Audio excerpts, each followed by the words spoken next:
Allah kasih Al-Qur'an nih ya, cara keluarga begini kan gitu ya, cara selamat ini. Makanya Al-Qur'an itu jangan dianggapnya itu hanya ibadah doang, enggak, sejarah sepertiganya itu. Tanam pohon, jadi sejarah termasuk juga pokoknya semua astronomi, biologi ya, antariksa ada dalam Al-Qur'an. Jadi nggak hanya sholat malah ibadah gitu doang. Aqimus sholat, dirikan sholat. Siapa yang menjelaskan? Fikih gitu ya. Hadis Nabi juga masih kurang, fikih ya, fikih.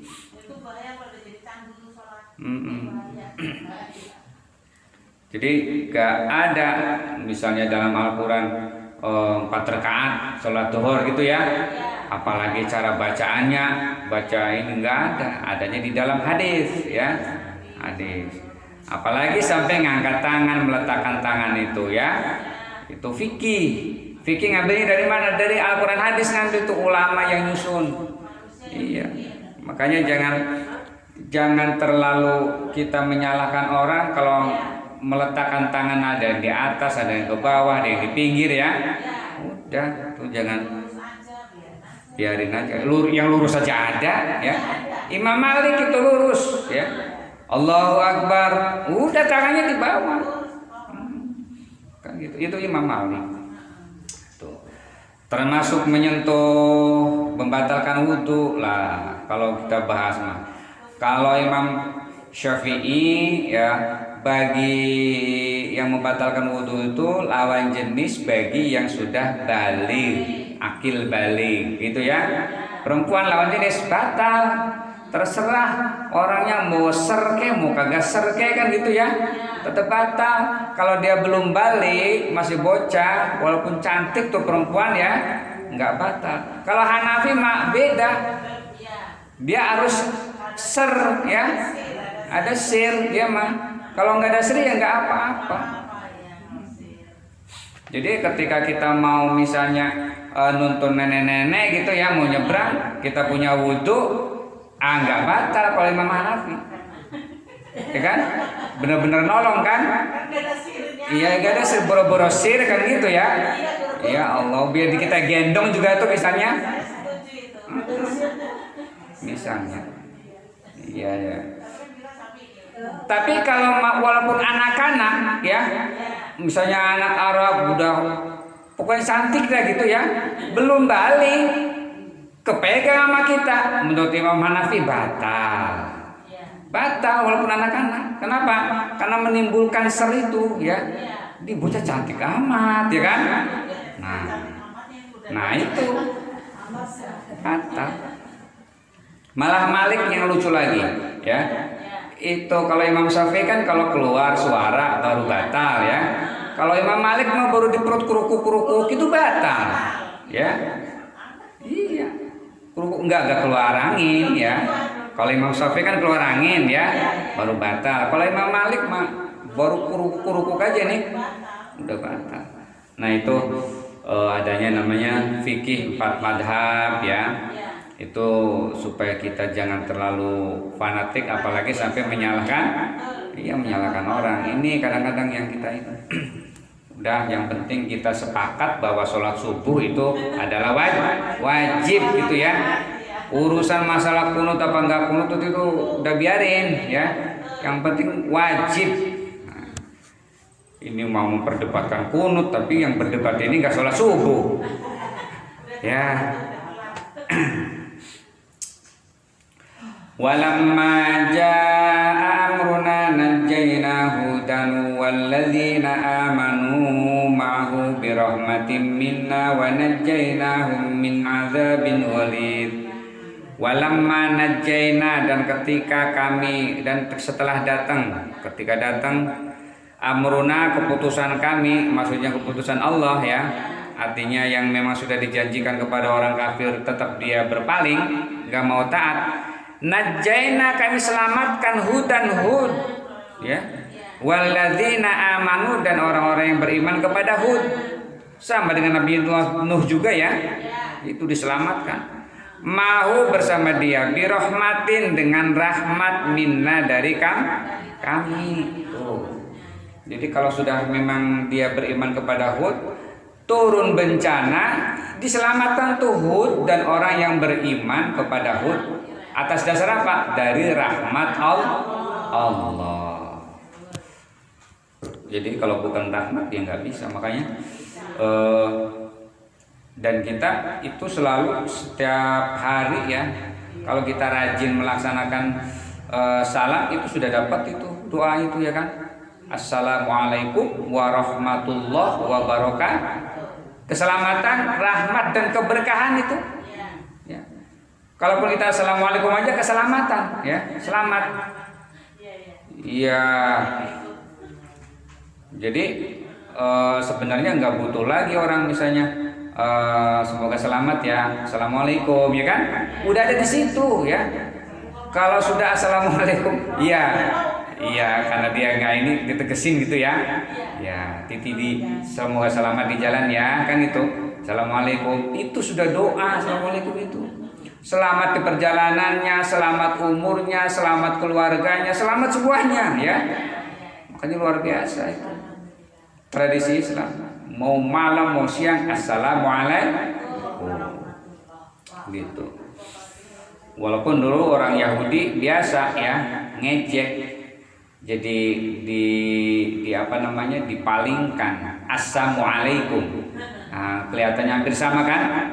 Assalamualaikum racun, kalau bahasa kitanya mampus lu kan gitu ya, racun buat kamu gitu. Assalamualaikum. Assalamualaikum. Assalamualaikum, ya hampir sama ya kan? Waalaikumsalam, enak banget. Dia ngedoain kita mampus, racun, dijawab waalaikumsalam kan? Nah ini makanya kita juga harus tahu bahasa orang. Ketika kita tahu bahasa orang, maka kita akan selamat dari tipu daya mereka, gitu ya.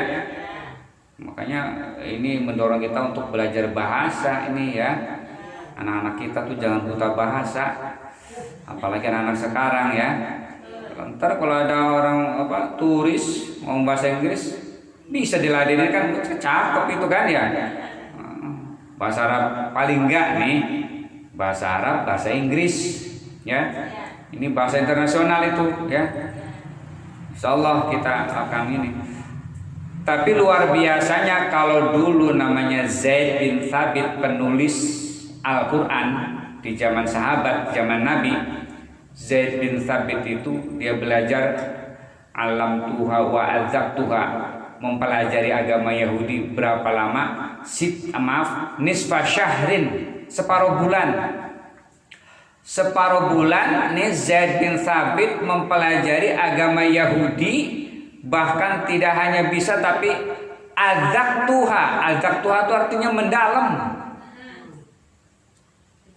Iya, artinya dalam banget pemahaman dalam bidang mau bahasa kampungnya, mau bahasa apanya faham gitu ya. Itu azab Tuhan Zaid bin Thabit.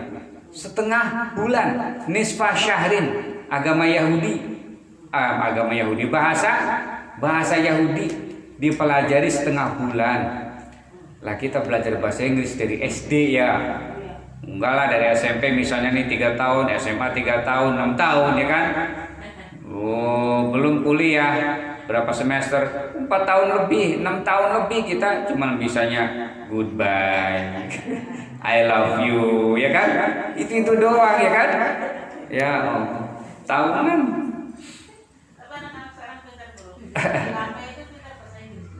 Iya.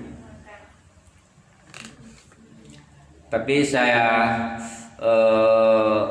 memang teknologi biar canggih kayak gimana tetap memang harus dikendalikan diri kita.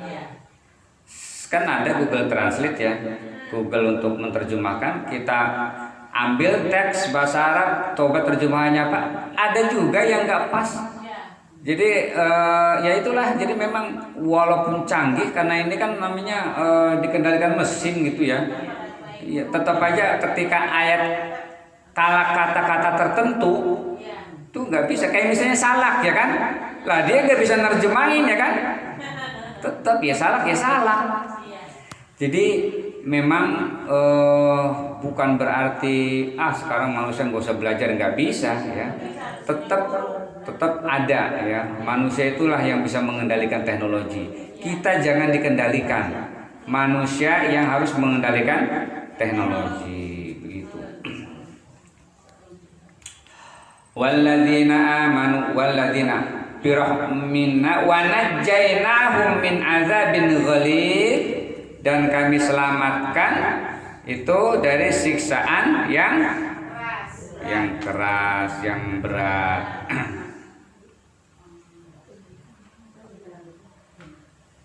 Azabin ghalid ini yakni azab yang keras. Terdapat pendapat yang mengatakan bahwa azab ini berupa angin yang sangat panas yang menghancurkan tempat tinggal mereka dan membinasakan mereka. Jadi kayak semacam angin puting beliung gitu ya, panas. Jadi nggak hanya angin tapi tidak ada seorang pun yang tersisa. Tuh.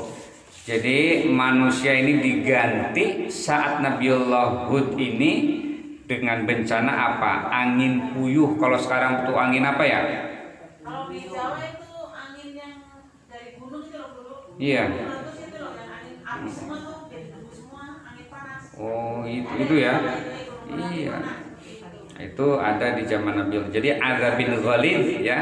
Allah cara menghancurkan manusianya saat itu adalah dengan angin, membinasakannya, menghancurkannya itu dengan angin yang panas ya. Jadi nggak hanya merusak pohonan, tidak hanya merusak rumah, tapi panas, mati ya. Nah itu salah satunya. Watilka deh, Watilka adun, dan itulah Ad, kaum Ad.